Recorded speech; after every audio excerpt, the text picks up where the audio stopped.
What's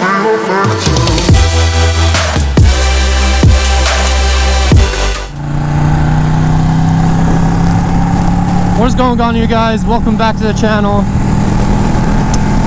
Today's video, I'm gonna talk about if this race bike is okay or good as a daily driver or rider. Is that what you call it? You heard what I just said. This is pretty much a race bike. You will never need 1,000 or over 1,000 cc motorcycle, in this case 1,200, for the streets. You just simply don't. I like it because I'm obsessed with sport bikes, and I just want to have more power. That's just how it is with me. I also like racing on straight lines, like either from a dig or from a roll. And these bikes have tons of power and torque.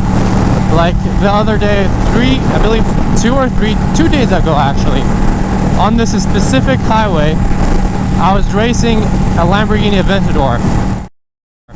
That Lambo is easily like $500,000. Maybe if you buy used, you can get it for like $300,000. And it stood absolutely no chance against this bike.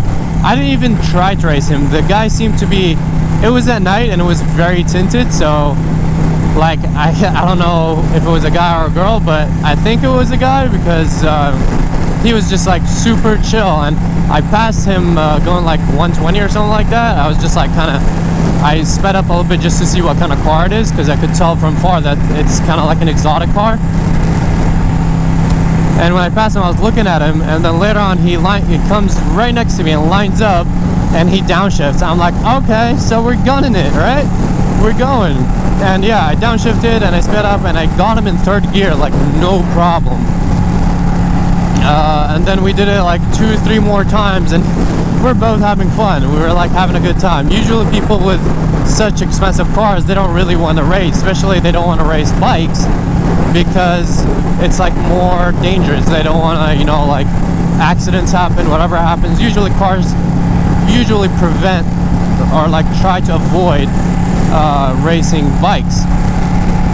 And also because if they have somewhat of like knowledge about these vehicles, they know that most of the times, like 8 out of 10 times, they can't keep up with bikes, especially if it's a 1,000 cc motorcycle. And even if his car was stock, this motorcycle is stock. I haven't done any power mods to it yet. I got him super easy. Like I didn't even struggle, or I had to kind of like go really hard. I wasn't even tucking like really hard. I just like kind of like sat back a little bit, got a little low, and just gassed it.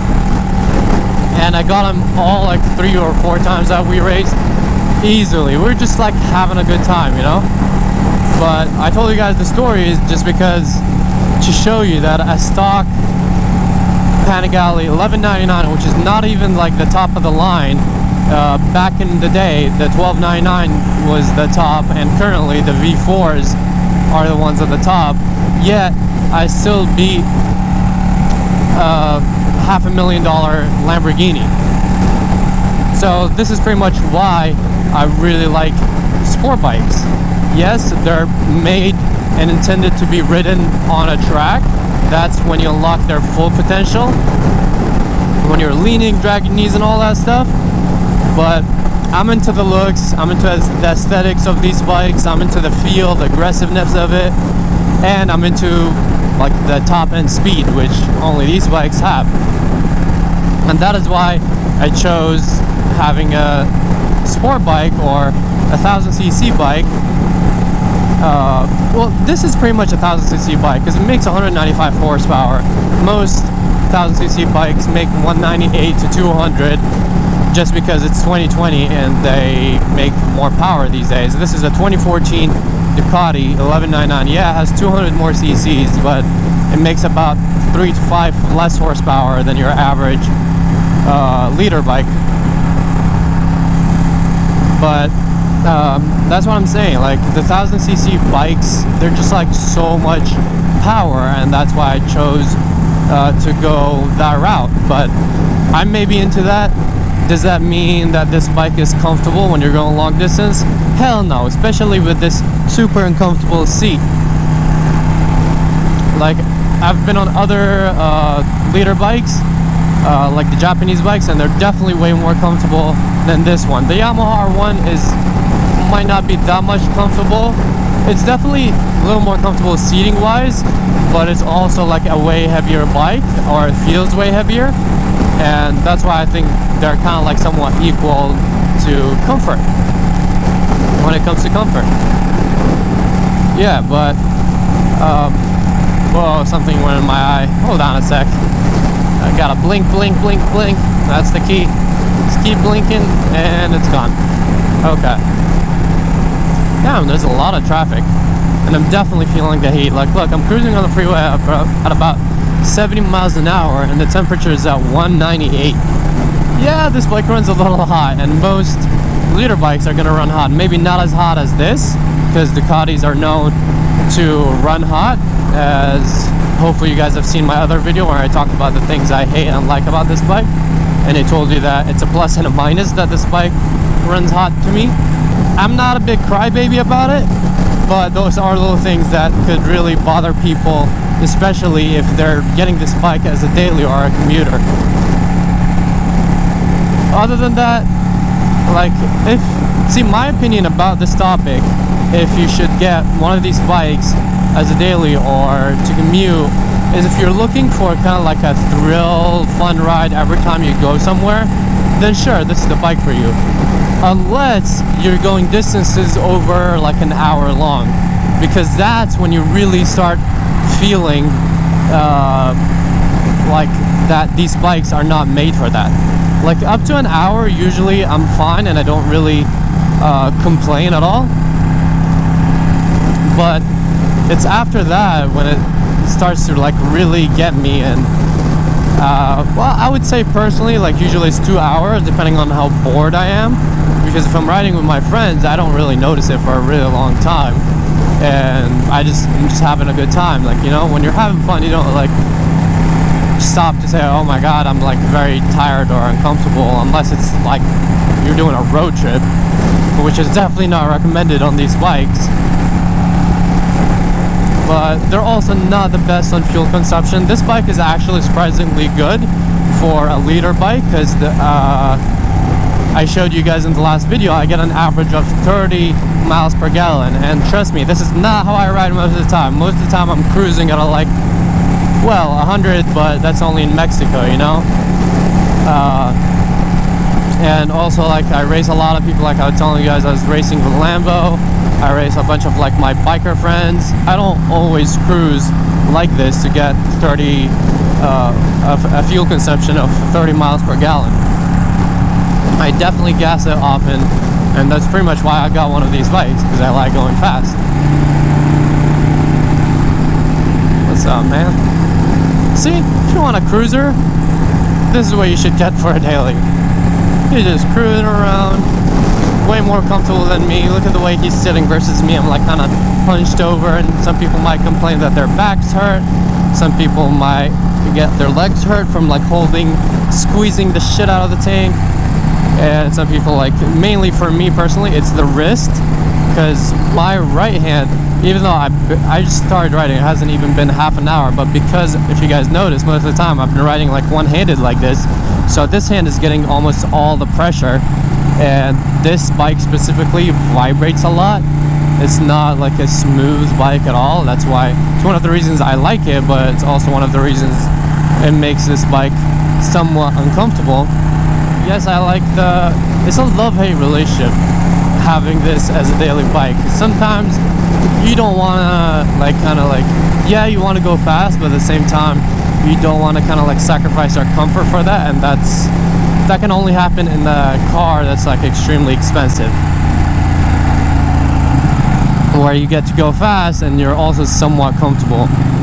So again, the sweet spot, in my opinion, which if you're watching this video and you're debating if you have work or you don't have like too many kind of like things, or school, and you want to get one of these bikes but you're not sure if you can or would like to daily them, I say if you want kind of like the fun and the experience and to enjoy your ride, or like just your kind of commute, this is a great way to do it. Think about carrying a backpack, if you need one or not. I personally hate carrying backpacks, but you might have to do that if you're going to school, for example, or even work, I don't know. If you're not too far, if you don't live like kind of like your commute or your daily ride or drive, if it's not over like 30 minutes long, I say sure, get one of those. Like sometimes when I wake up early and I'm going somewhere and I'm really tired and I get on this bike or any leader bike, man, it's like adrenaline all over. It's like it works better than coffee. It just wakes you the hell up. I keep losing my train of thought, goddammit. I was saying, if you don't live too far and you want a fun commute or ride, then I totally recommend one of those. Like for me, the commute or ride is 30 minutes max. I rarely go on these like super long rides by myself unless I'm going with friends, which is completely different because like that doesn't really count as daily. You don't do that every single day, and even then this would be fun because when you're riding these bikes with your friends, it's always fun. Hopefully there's a gas station somewhere here. Yep, our car right there.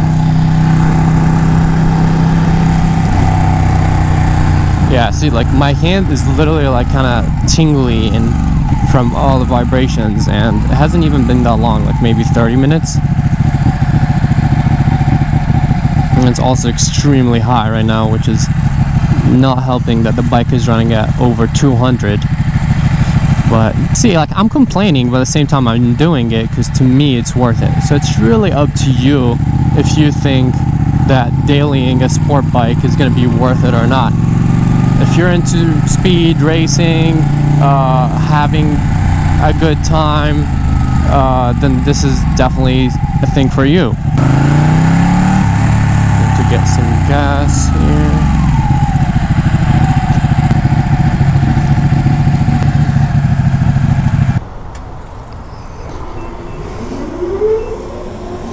So I was telling you guys,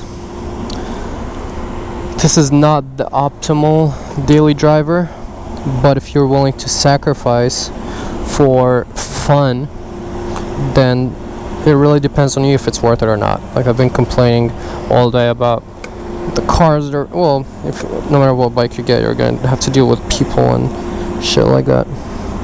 But I've been complaining about how hot it is, my hand getting numb and all that, not getting the best fuel consumption, being uncomfortable. But to me, it's really worth it. I would not like a receipt, thank you.